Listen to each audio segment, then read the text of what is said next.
एक Iran Israel युद्ध, वह रात जब मध्य पूर्व बदल गया। मध्य पूर्व दुनिया का वह इलाका जहां इतिहास, धर्म, राजनीति और युद्ध की कहानियां हजारों सालों से लिखी जा रही हैं।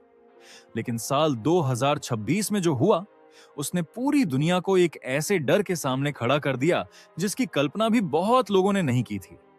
एक ऐसा संघर्ष जिसमें सिर्फ मिसाइलें ही नहीं चलीं, बल्कि खुफिया एजेंसियों, गुप्त योजनाओं और सत्ता के सबसे ऊंचे स्तर पर लिए गए फैसलों ने इतिहास की दिशा बदल दी। और इस कहानी के केंद्र में थे दो देश, ईरान और इजराइल। दुश्मनी की शुरुआत ईरान और इजराइल के बीच तनाव कोई नया नहीं है। यह दुश्मनी कई दशकों पुरानी है। 1979 में ईरान में इस्लामिक क्रांति के बाद जब नई सरकार बनी, तब से ही इजराइल को ईरान का सबसे बड़ा दुश्मन माना जाने लगा। ईरान के कई नेताओं ने खुलकर कहा कि इजराइल का अस्तित्व ही गलत है। दूसरी तरफ इजराइल को हमेशा यह डर रहा कि अगर ईरान ने परमाणु हथियार बना लिए तो पूरे मध्य पूर्व में शक्ति संतुलन बदल जाएगा। यही वजह थी कि पिछले कई वर्षों से दोनों देशों के बीच एक छाया युद्ध चल रहा था। यह युद्ध खुला नहीं था, लेकिन बेहद खतरनाक था। कभी ईरान के परमाणु वैज्ञानिक रहस्यमय तरीके से मारे गए, कभी परमाणु सुविधाओं में विस्फोट हुए और कभी साइबर हमलों ने पूरे सिस्टम को ठप कर दिया। इन गुप्त ऑपरेशनों के पीछे अक्सर एक नाम सामने आता था, मोसाद, इजराइल की खुफिया एजेंसी।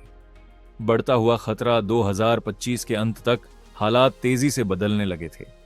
खुफिया रिपोर्टों में यह दावा किया जा रहा था कि ईरान अपने मिसाइल और ड्रोन कार्यक्रम को पहले से कहीं ज्यादा तेजी से बढ़ा रहा है। साथ ही यह भी कहा जा रहा था कि ईरान की परमाणु तकनीक अब उस स्तर के करीब पहुंच रही है जहां से परमाणु हथियार बनाना संभव हो सकता है। इजराइल के लिए यह एक रेड लाइन थी। इजराइल की सरकार और सेना के भीतर लगातार बैठकें हो रही थीं। सवाल सिर्फ एक था, क्या इंतजार किया जाए या फिर हमला कर दिया जाए? गुप्त योजना इसी दौरान अमेरिका और इजराइल के बीच कई गुप्त बातचीत हुई। अमेरिका लंबे समय से इजराइल का सबसे बड़ा सहयोगी रहा है। खुफिया जानकारी जुटाने में सेंट्रल इंटेलिजेंस एजेंसी और मोसाद दोनों ने मिलकर काम किया। रिपोर्टों के अनुसार एक बेहद खतरनाक योजना बनाई गई। इस योजना का उद्देश्य था ईरान की सैन्य शक्ति और नेतृत्व को एक ही समय में कमजोर कर देना। ऐसे हमले को सैन्य भाषा में कहा जाता है डिकैपिटेशन स्ट्राइक, यानी दुश्मन के नेतृत्व को खत्म कर देना। वह दिन जिसने सब बदल दिया। 28 फरवरी 2026 रात का समय।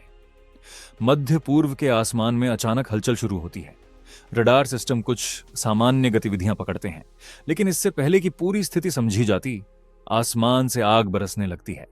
मिसाइलें, ड्रोन और लड़ाकू विमान। हमले का मुख्य लक्ष्य था ईरान की राजधानी तेहरान। कुछ ही मिनटों में कई सैन्य ठिकानों पर विस्फोट होने लगते हैं। धुएं के बड़े बड़े गुब्बार आसमान में उठने लगते हैं। इन हमलों का असली लक्ष्य सिर्फ सैन्य ठिकाने नहीं थे। रिपोर्टों के अनुसार इजराइल और उसके सहयोगियों को खुफिया जानकारी मिली थी कि ईरान के कई शीर्ष नेता और सैन्य अधिकारी एक जगह मौजूद हैं। यही वह क्षण था जिसका इंतजार किया जा रहा था। मिसाइलों की एक श्रृंखला सीधे उस स्थान की तरफ भेजी गई। कुछ ही सेकंड में पूरा इलाका विस्फोटों से गूंज उठा।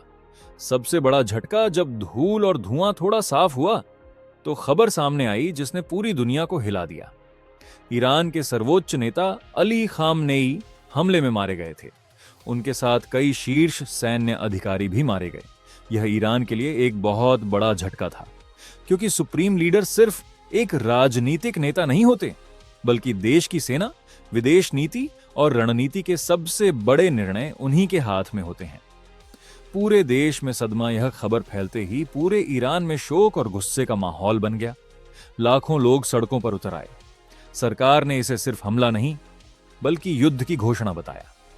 जवाबी हमला कुछ ही घंटों के भीतर ईरान ने जवाबी कार्रवाई शुरू कर दी। देश भर के मिसाइल बेस सक्रिय कर दिए गए। लॉन्च सिस्टम तैयार हो गए और फिर आसमान की ओर एक के बाद एक मिसाइलें छोड़ी जाने लगीं। इन मिसाइलों का लक्ष्य था इजराइल के सैन्य ठिकाने और महत्वपूर्ण शहर।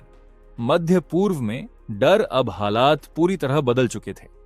दुनिया को डर था कि यह संघर्ष एक बड़े क्षेत्रीय युद्ध में बदल सकता है, क्योंकि ईरान अकेला नहीं था, उसके कई सहयोगी संगठन और समूह भी मध्य पूर्व में सक्रिय थे।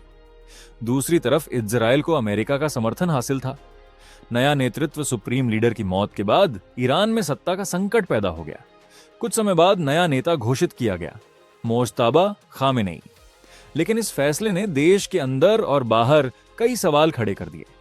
दुनिया की चिंता इस पूरे संघर्ष का असर सिर्फ मध्य पूर्व तक सीमित नहीं रहा। तेल की कीमतें तेजी से बढ़ने लगीं, वैश्विक बाजारों में अस्थिरता आ गई। कई देशों ने अपने नागरिकों को क्षेत्र छोड़ने की सलाह दी।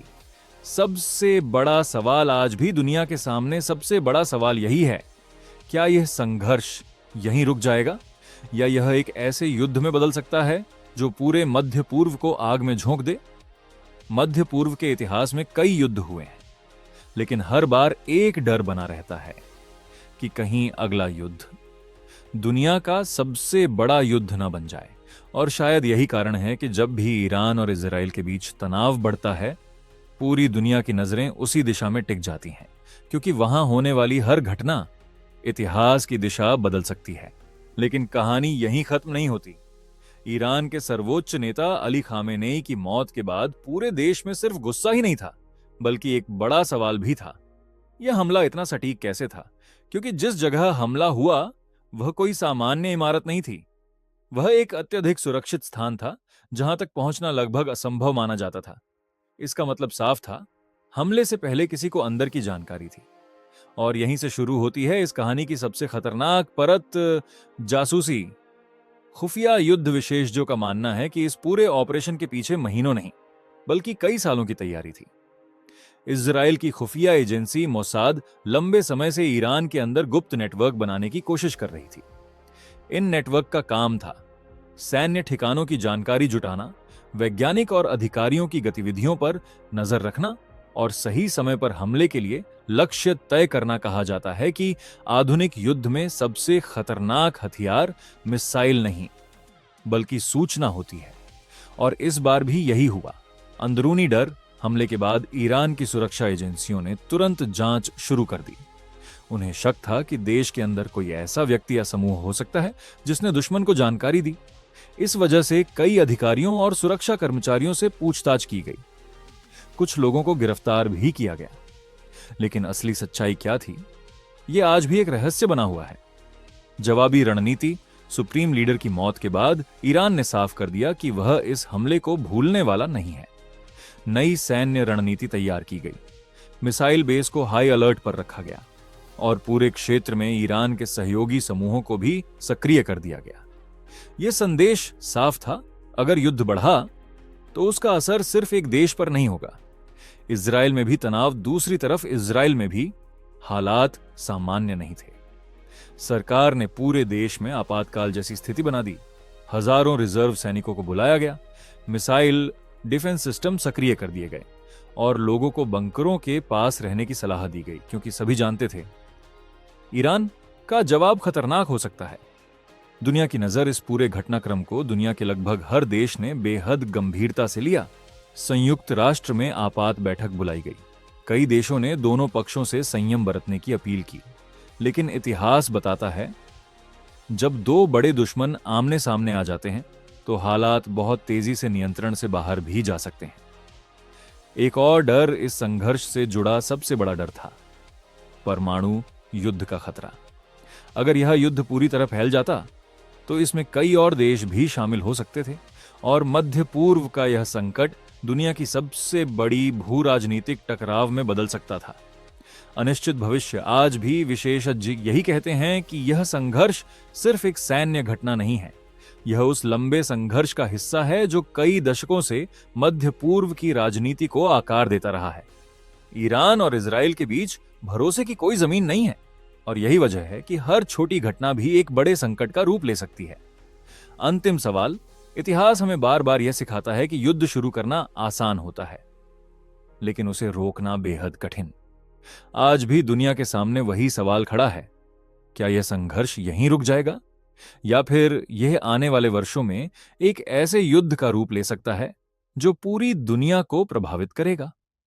ऐसे ही रियल स्टोरी वीडियो देखने के लिए हमारे YouTube चैनल को सब्सक्राइब करो। आज के लिए बस इतना ही। जय हिंद, जय भारत।